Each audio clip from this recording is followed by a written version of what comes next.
अस्सलाम वालेकुम dear students, मैं आपका फिज़िक्स टीचर डॉक्टर मोहम्मद अमीन।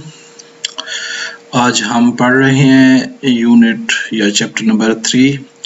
आपका टेस्ट पेज नंबर है 93, उस पे ये टॉपिक है और टॉपिक नंबर है 3.8। स्टार्ट करते हैं। फोर्सेस इन मोशन यूनिट का नाम है और टॉपिक है लीनियर मोमेंटम। इस टॉपिक को पढ़ने से पहले हम थोड़ा प्रीवियस कॉन्सेप्ट को रिव्यू कर लेते हैं। इस पॉइंट पे एक सिटी है हमारा डीए खान और साथ इधर दूसरे बी पॉइंट पे है दूसरा सिटी बनू। तो अगर आपके पास दो ऑप्शंस हैं, आप यहाँ से डायरेक्ट जाते हैं किसी हेलीकैप के थ्रू बनू तो आप सीधा जाएंगे यहाँ से यूं। तो ये जो डिस्टेंस आप कवर करेंगे इसको हम direct distance between 2 point displacement कहेंगे और ये एक वेक्टर क्वांटिटी है, रिप्रेजेंट होती है एस से और ऊपर एरो से। दूसरा ऑप्शन ये है कि आप रोड के थ्रू ज़िगज़ैग पाथ से होते हुए बनू तक जाएंगे और वो जो फासला आप तय करेंगे उसको डिस्टेंस कहेंगे और ये स्केलर क्वांटिटी। डिस्प्लेसमेंट में डायरेक्शन इन्वॉल्व है।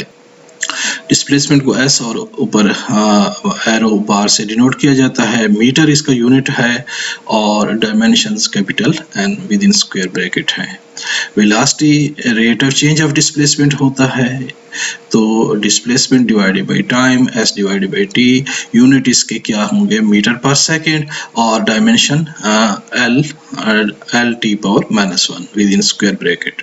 एक्सेलरेशन बाय डेफिनेशन जो है rate of change of velocity होता है, वेलोसिटी डिवाइडेड बाय टाइम, तो इसका यूनिट मीटर पर सेकेंड और डिवाइडेड बाय दिस सेकेंड, तो metre per second square acceleration या इसरा का यूनिट हो जाएगा और डायमेंशन एल टी पावर -2 हो जाएगी।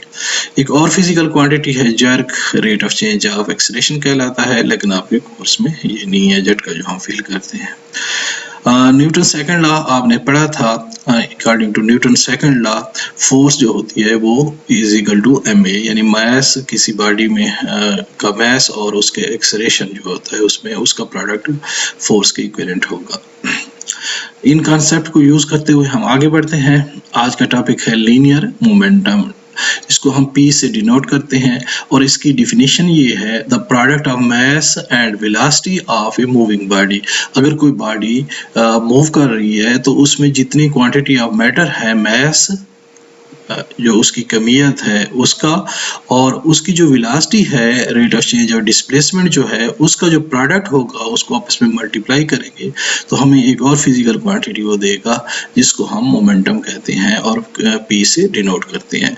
इसको लीनियर मोमेंटम इसलिए कहा गया है क्योंकि ये मोशन अलोंग द लाइन होगा बॉडी का, यानी वेलोसिटी जो होगी वो लीनियर होगी, अलोंग द लाइन होगी, वो एक स्ट्रेट लाइन पे बॉडी मूव कर रही होगी, तो उसकी वेलोसिटी को हम लीनियर वेलोसिटी कहते हैं। लीनियर वेलोसिटी और मास का प्रोडक्ट हमें मोमेंटम देगा।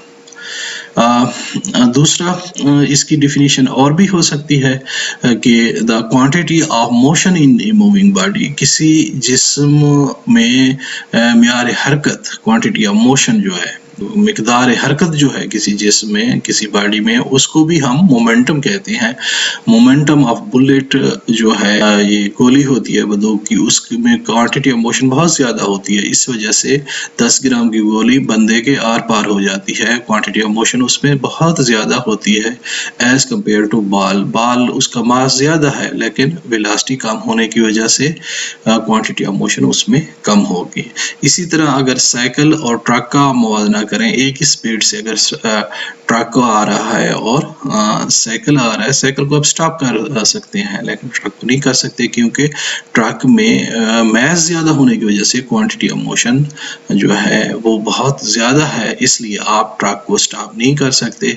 आप जितना ज़ोर लगाएं लेकिन उसके मुकाबले में एक साइकिल आ रहा है उतनी वेलोसिटी से, तो उसको आप स्टॉप कर लेंगे, उसको रोक लेंगे। तो किसी जिस्म में जो हरकत की मिकदार है, क्वांटिटी ऑफ मोशन, उसको भी मोमेंटम कह सकते हैं हम, वो भी मोमेंटम होता है। और ये हमें ये बताता है कि किसी जिस्म को रोकने के लिए हमें कितनी फोर्स अप्लाई करनी होगी। जैसे साइकिल आ रहा है तो उसको आप रोकते हैं तो कितनी फोर्स आपको चाहिए, और एक बाल आ रही है तो आप उसको रोकते हैं कितनी फोर्स चाहिए, और उसके मुकाबले में ट्रक आ रहा है तो उसको रोकने के लिए आप तो नाकाफ़ी हैं, कोई बहुत बड़ी ऑब्स्टिकल आगे खड़ी करेंगे तब जाके ट्रक रुकेगा, तो आपको ज़्यादा फोर्स चाहिए ट्रक को रोकने के लिए। इसी तरह बुलेट को भी रोकने के लिए बहुत ज़्यादा फोर्स आपको आगे लगानी होगी तब जाके बुलेट रुकेगी, और बाल को रोकने के लिए आपको कम फोर्स लगानी पड़ेगी। तो हमें मोमेंटम ये बताता है, इसका जो फिजिक्स में कॉन्सेप्ट है कि किसी बॉडी को रोकने के लिए, स्टॉप करने के लिए आपको कितनी कुव्वत आगे लगानी पड़ेगी। इसके यूनिट डिस्कस करते हैं। Unit KG metre per second है, क्योंकि मास का यूनिट जो है वो केजी है ऐसा सिस्टम में, और वेलोसिटी का यूनिट जो है इधर ही हमने अभी डिस्कस किया मीटर पर सेकंड होता है। तो ये KG multiply by metre second, तो केजी मीटर पर सेकंड। और एक दूसरा यूनिट भी यूज होता है न्यूटन सेकंड। न्यूटन सेकंड इसी यूनिट से निकल सकता है केजी मीटर पर सेकंड। अगर केजी मीटर पर सेकंड को हम मल्टीप्लाई और डिवाइड करें सेकंड के साथ, तो हमारे पास ये आ जाएगा KG metre per second square multiply by second. और KG metre per second square जो होता है यानी केजी एम का यूनिट हो गया मास का, और मीटर पर सेकंड स्क्वायर यहाँ लिखा हुआ है ये एक्सेलरेशन का यूनिट है। तो आपके पास इसकी जगह एम लगाएं और इसकी जगह ए लगाएं तो ये फोर्स बनती है फिजिकल टर्म में, और फोर्स का यूनिट न्यूटन होता है। तो इसलिए KG metre per second square को हम न्यूटन लिख सकते हैं, और सेकंड को वैसे सेकंड, तो न्यूटन सेकंड दूसरा यूनिट है जो हम मोमेंटम का ले सकते हैं। न्यूटन सेकंड में लिखें या केजी मीटर पर सेकंड में लिखें तो एक ही बात है। डायमेंशंस इसकी क्या है, तो डायमेंशंस जो है केजी मास का यूनिट है, इसकी कैपिटल एम होगी डायमेंशन, मीटर लेंथ का यूनिट है कैपिटल एल, और सेकंड टी पावर -1 उस within square bracket M L T power -1 जो है इसकी डायमेंशंस है मोमेंटम की। In P is equal to M V, the direction of P momentum की जो डायरेक्शन होगी, ये जो इक्वेशन है हमारे पास मोमेंटम की P is equal to M V, तो मोमेंटम की डायरेक्शन जो है, क्योंकि मोमेंटम वेक्टर क्वांटिटी है तो इसकी डायरेक्शन क्या होगी, वेलोसिटी की डायरेक्शन होगी। जो वेलोसिटी की डायरेक्शन होगी एम वी के प्रोडक्ट में, बॉडी जिस डायरेक्शन में मूव कर रही होगी, जिस डायरेक्शन में उसकी वेलोसिटी होगी, उसी डायरेक्शन में पी की भी वही डायरेक्शन होगी।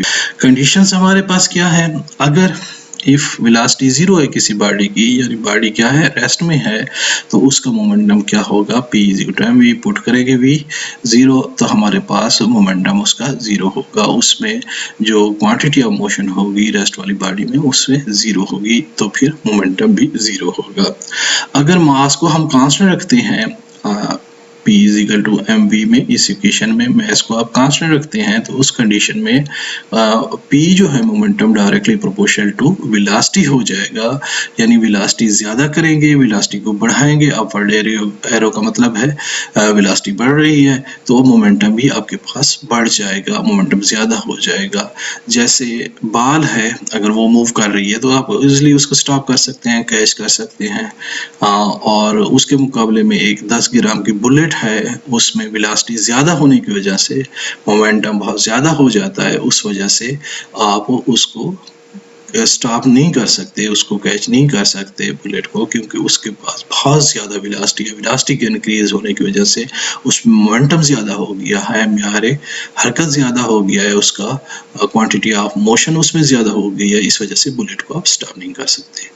इसी तरह अगर वेलोसिटी को हम कांस्टेंट रख लें, ऊपर वाली इक्वेशन में P is equal to M में वेलोसिटी को आप कांस्टेंट रख लें, तो इस केस में मोमेंटम जो होता है वो डायरेक्टली प्रोपोर्शनल टू मास हो जाता है, यानी मोमेंटम मास के प्रोपोर्शनल हो जाता है। जब मास को हम बढ़ाते हैं, अपवर्ड एरो का मतलब है मास को आप बढ़ा रहे हैं, तो आपके पास मोमेंटम P वो भी बढ़ रहा है, बहुत ज़्यादा हो रहा है।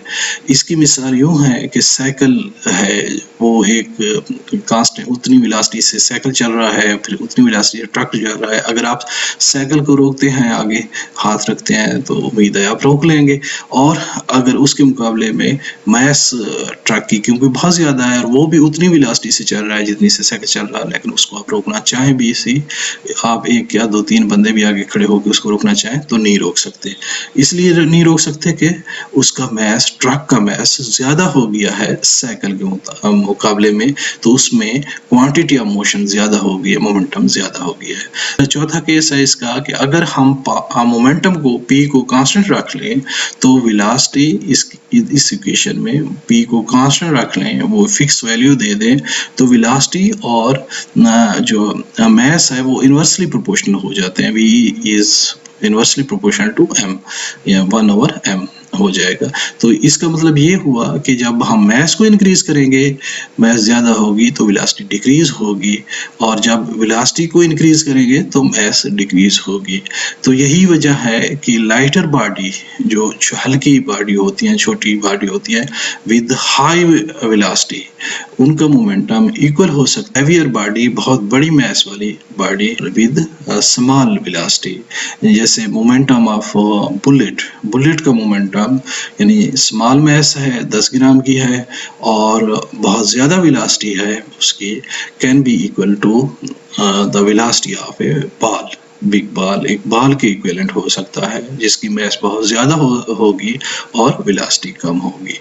उम्मीद है स्टूडेंट्स आपको समझ आ गई होगी। अगर कोई क्वेश्चन हो तो कमेंट्स में मुझे ज़रूर बताएं, मैं आपको ज़रूर रिप्लाई करूँगा। Thank you so much. अल्लाह हाफिज़। नेक्स्ट वीडियो में बहुत जल्द मिलेंगे। Good bye.